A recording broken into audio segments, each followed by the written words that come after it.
Hey, it's Daniel, and welcome back to another video on the book of Revelation. We are in Revelation chapter 13 now, part 2, where we're going to be looking at verses 11 through 18.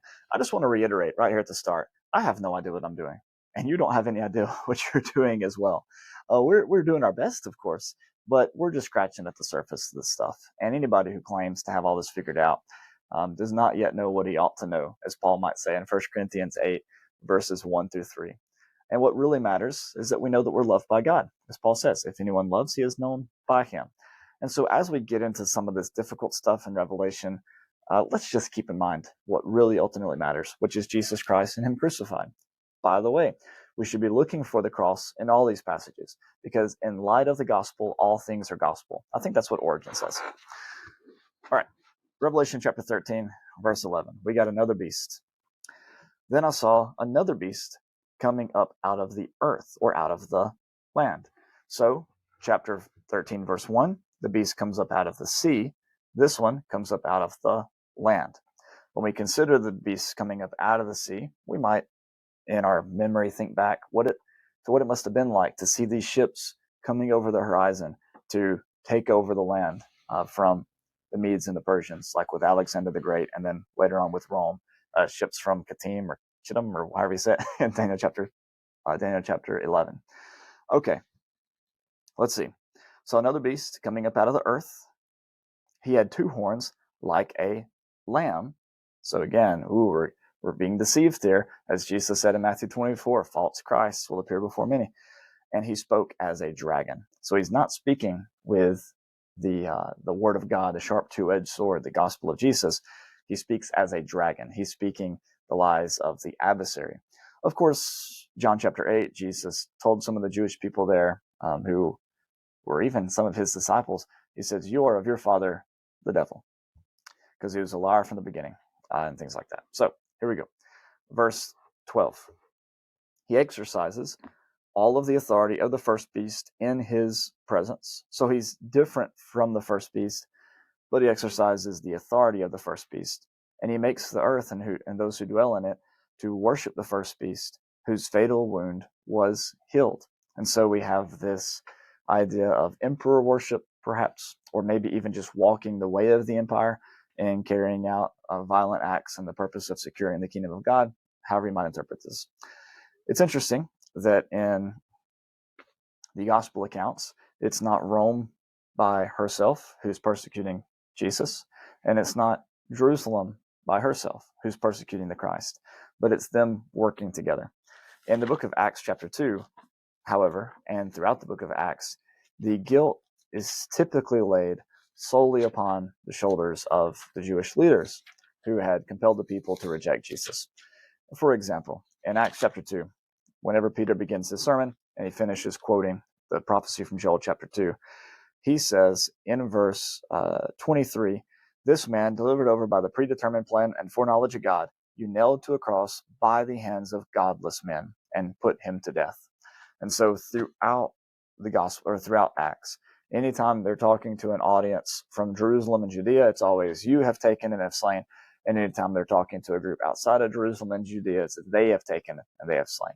And so the guilt had fallen upon some of the Jewish leaders. Again, not all the Jewish people as a whole, and especially not any Jewish people today are under consideration, but specifically the Jewish people in the first century, the leaders who were in cahoots with Rome to have Jesus killed, persecute the church, but also oppress the people in general, not just Christians, but many of the people were imprisoned and were heavily taxed and suffered so much violence and pain and stuff because of the collusion between Rome and Jerusalem.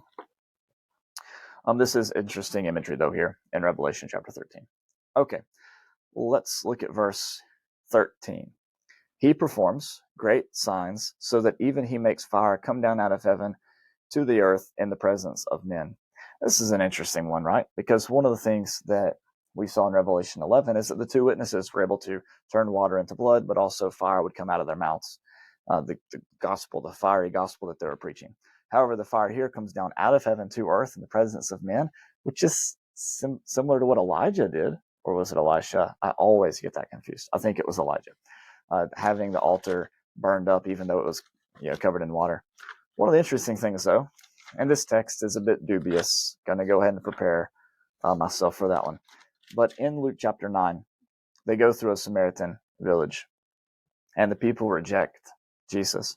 And verse 54, when the disciples, James and John, by the way, the dude who's allegedly writing this, when the disciples, James and John, saw this, they said, Lord, do you want us to command fire to come down from heaven and consume them? And he turned and rebuked them. And then here's the dubious part, the part that may or may not be in the original manuscript, and said, Jesus says, you do not know what kind of spirit you are of. You're acting like the land beast here in Revelation 13. He said, for the Son of Man did not come to destroy men's lives, but to save them. And they went on to another village. So regardless of whether or not Jesus said that middle part, he definitely rebukes them for this attitude. So causing fire to come down out of heaven and consume people is not what Jesus is about. You do not know what spirit you are of. And so in verse 13, again, he's performing great signs, but he's not really the Lamb. This is a false prophet, a fake Messiah, a fake Christ. Verse 12, and he says, he deceives those who dwell on the earth because of the signs which it was given to him to perform in the presence of the beast, telling those who dwell on the earth to make an image to the beast who had the wound of the sword and has come to life. So this, by the way, this whole thing about the deceptive nature of the beast is reminiscent as well of Revelation chapter 12 and Revelation chapter 20, where Satan is released for a little while to trouble the nations. Revelation chapter 12, Revelation chapter 20. So let's see. I'm going to write that down in my Bible so I remember what that's about. You put these notes and sometimes you forget what they are. Okay, so he deceives those who dwell on the earth because of the signs that he's given. 2 Thessalonians chapter 2, the man of sin also appears to perform signs, masquerades as an apostle, masquerades as the Christ to try to convince people to follow him. We're not going to get in the weeds in 2 Thessalonians 2. Let's just keep here in Revelation chapter 13. That's more of an excursus video, an extra video.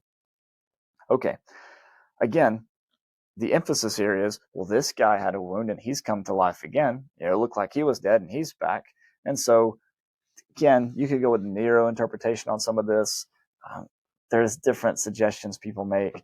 It's best, I think, just to keep in mind the imagery here. What is the message that's trying to be conveyed? This is a false Christ. Okay, verse 14. It was given to him to give breath to the image that is made of the beast, so that the image of the beast would even speak and causes many as do not worship the image of the beast to be killed.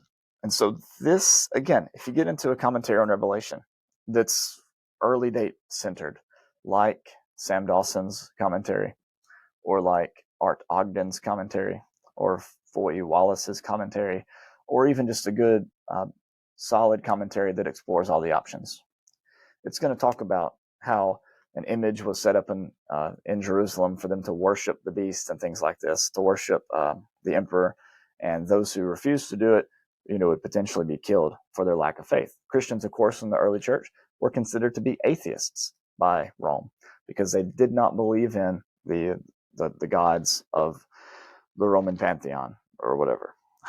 Okay, it's very serious Bible students here. Okay. Revelation chapter 13 and verse 16. But he causes the beast to speak. Again, he's speaking like a dragon, as one of the earlier passages said in verse 11.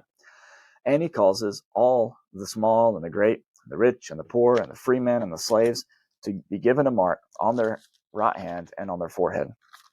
In Revelation chapter 20, whenever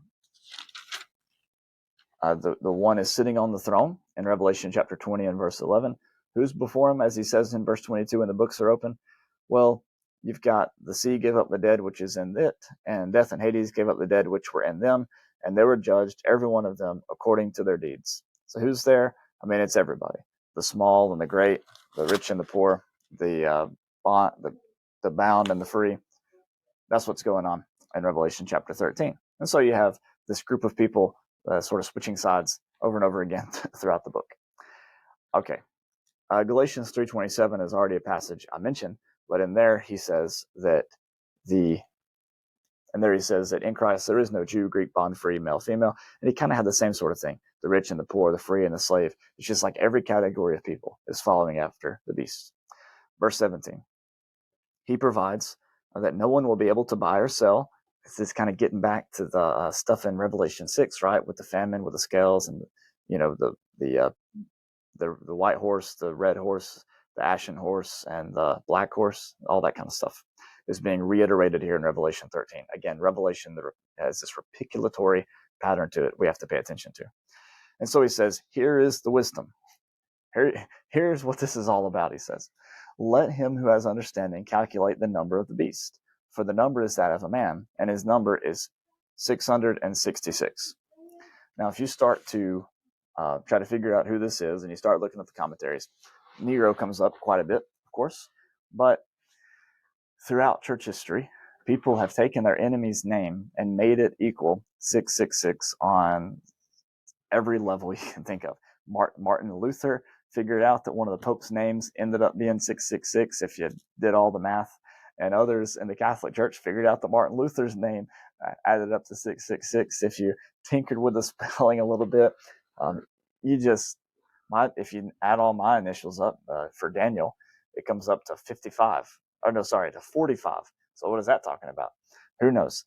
It's just a bit of a numbers game, and you can kind of make this be whoever you want it to be. However, there's another option. If we pay attention to how much the New Testament uses imagery from the Old Testament, especially the book of Revelation, with over 400-something references to prophetic literature and other texts that we haven't even gotten into and we're not even going to get into, again, you can do that on your own time with a New Testament use of the Old Testament commentary or tool on Logos. But with given all those, it might be a good idea to look up the number 666 and see what comes up in the Old Testament. And this is interesting to me, that in 1 Kings, Solomon constructs the temple, which is only allowed to stand for about 400 years before it comes down. And then the people spend so much of their emotional energy mourning over and thinking about and praying towards and keeping that temple up. But they also spent a lot of money. And in 1 Corinthians 10:14, the tax that comes in to basically support all this, you'll see in verse 14, is an interesting number. Now the weight of the gold which came into Solomon in 1 year was 666 talents of gold. And that's besides all the other stuff that he made through trading. Now, if you look at the construction of the temple, it doesn't have a neat history. It was constructed through slave labor.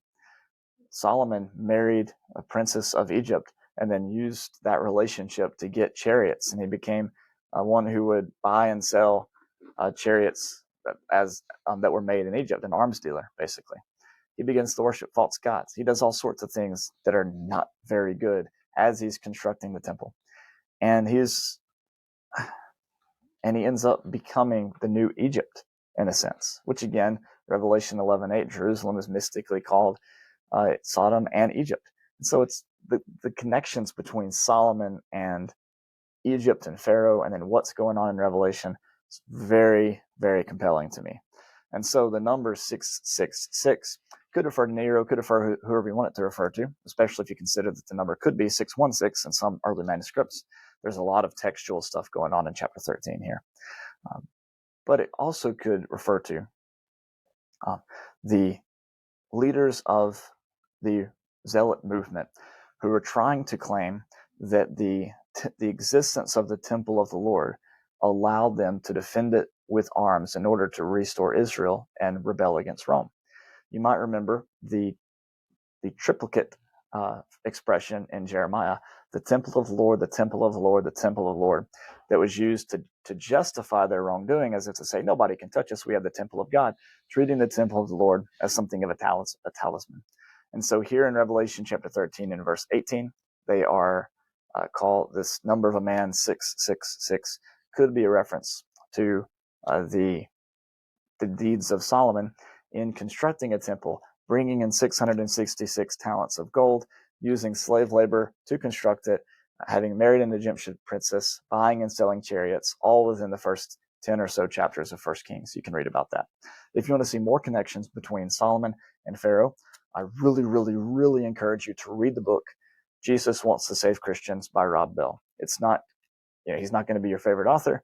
That might even be a reason to unsubscribe from the channel. But Jesus Wants to Save Christians by Rob Bell is probably like top 5 of my favorite books that I've read over the last 15 years. Seriously, it's really good.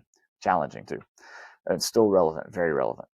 But he points out a lot of these similarities. However, the 666 thing, that one I think came maybe from my friend Holger. I'm not really sure. But if you do a word search on 666, it comes up anyways. So it's not rocket appliances. It's a joke. Okay, I do think that there's something to that, though. And again, it brings out this connection between church and state that we've talked about at the beginning of video 1 for chapter 13. And this is what's happening with the beast of the sea and the beast of the land, right?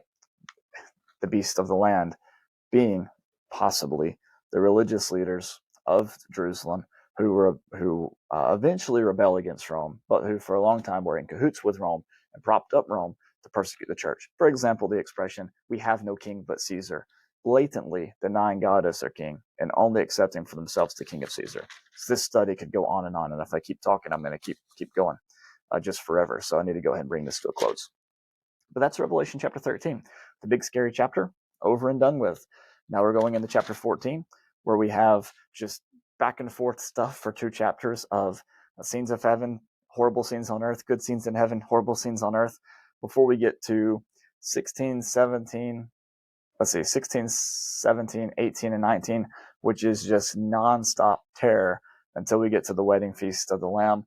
And that is just a quick blip before you again go back into the bad stuff, the wrath and the violence and the blood spilling up to the horses' bridles and all that kind of stuff for another chapter and a half before we finally get to Revelation 21 and 22. So hold on to your hats, folks. It's about to get pretty spooky up in here over the next 5 or 6 chapters. So here we go.